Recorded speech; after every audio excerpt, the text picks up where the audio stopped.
Praise the Lord all. सबको जय मसीह की। मैं बिलीव करती हूँ आप लोग प्रभु में आनंदित होंगे। खुदावन की सामर्थ, उसका पवित्र आत्मा आपके साथ होगा। वो सचमुच आपको छुएगा, आज़ाद करेगा और आज का वचन आपकी ज़िंदगियों में, आपके जीवनों में हज़ार गुना फल लेके आएगा और कोई भी शैतान की शक्ति, कोई भी शैतानी रूह उस वचन को चुराने ना पाएगी। और मैं उस पाक और पवित्र वचन को आपके लिए पढ़ती हूँ, जो वचन हमें परमेश्वर के दास अपोस्टल अंकुर यूसुफ नरूला जी द्वारा और परमेश्वर की दासी पास्टर सोनिया यूसुफ नरूला जी द्वारा दिया जाता है। आओ मैं उस पवित्र बाइबल के वचन को आपके लिए पढ़ती हूँ।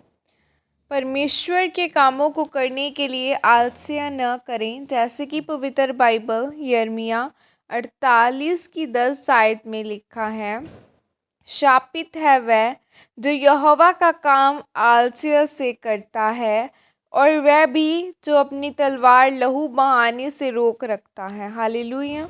मेरे प्रियो, कभी भी आपको परमेश्वर के कामों को करने के लिए आलस नहीं करना चाहिए, क्योंकि ऐसे बहुत से लोग हैं, जब भी परमेश्वर के कामों को करने की बारी आती है तो वह हमेशा आलस दिखाते हैं, लेकिन बाकी के काम वह भाग भाग कर करते हैं। किसी की शादी में जाना हो तो सबसे पहले पहुंचते हैं, अगर ख़रीदारी करनी हो तो सबसे अच्छी ख़रीदारी करते हैं, अगर दूर से कुछ अच्छा मिलता हो तो भी वहाँ भी पहुँच जाते हैं। जब किसी के घर में अफसोस हुआ होता है तो उनके घरों में अफसोस करने के लिए भी पहुँच जाते हैं। हर काम को भाग भाग कर करते हैं, लेकिन जब प्रभु के कामों को करने की बारी आती है तो आलस दिखाते हैं। परमेश्वर ने कहा वह लोग श्रापित होते हैं जिनके जीवन में परमेश्वर के बड़े काम जाहिर नहीं हो पाते, उनके जीवन में परमेश्वर के बड़े स्वर्गीय भंडार नहीं खुलते, आसमान के झरोखे उनके जीवन में नहीं खुलते और परमेश्वर का अनुग्रह उनके जीवन में नहीं होता जब वे आलस करते हैं। जैसे आप बाकी के काम करने में चौकस रहते हैं, उसी तरह जब परमेश्वर के कामों को करना है तो फुर्ती से, जल्दी से एक मन होकर करना है। जब आप उद्धार के साथ, खुले दिल के साथ प्रभु के कामों को करते हैं तो आप आशीषित होते हैं।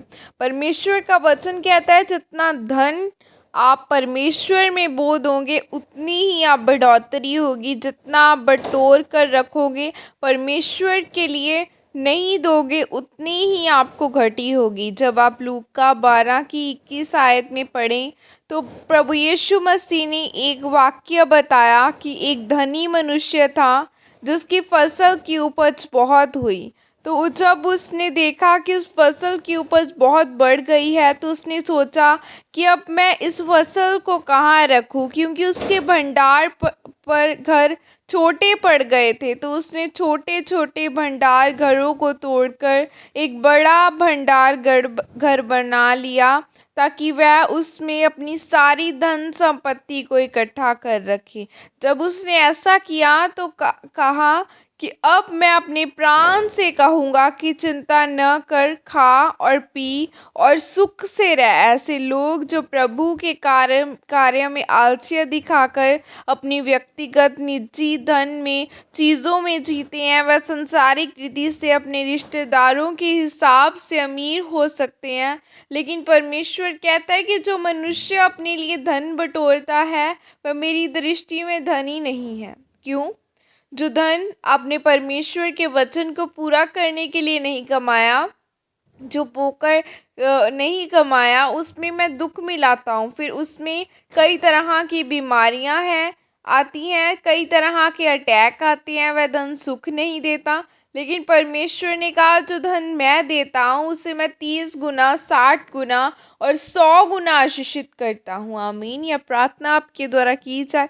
सर्वशक्तिमान परमेश्वर, इस वचन के लिए पिता मैं आपका धन्यवाद करती हूँ। परमेश्वर, मैं प्रार्थना करती हूँ कि मैं विश्वास में और पवित्रताई में रहकर और अपनी आलस्य को छोड़कर आपके कामों को में बोऊंगी, ताकि मैं मुझे आप आशीषित कर सकें। प्रभु यीशु मसीह के सामर्थ्य नाम में मांगती हूँ। आमीन। हालेलुया। बाइबल कहती है कि जो धन, जो आशीष खुदावन यीशु मसीह हमें देता है वो उसमें दुख नहीं मिलाता, क्योंकि जो संसार के वायदे हैं वो झूठे हैं। संसार झूठी बातें फैलाता है शैतान, इसलिए चाहता है कि आप उसके फंदे में फंसे और हर वक्त दुख में रहे। लेकिन प्रभु यीशु मसीह ने कहा कि मैं तुम्हें जीवन देने के लिए आया हूँ, बहुत आयत का जीवन, जिसमें दुख नहीं छिपा, जिसमें ब्लेसिंग ही ब्लेसिंग है, जिसमें खुदावन ने बरकतें रखी हैं हमारे लिए बड़ी बड़ी। सो हमारी एक्सपेक्टेशन से भी बढ़कर कुछ खुदावन ने सोचा है। सो उसको लेने के लिए खुदा के वचनों के ऊपर अड़े और खड़े रहें, उसे सुने और उससे ग्रहण करे। खुदा आपको आशीषित करे।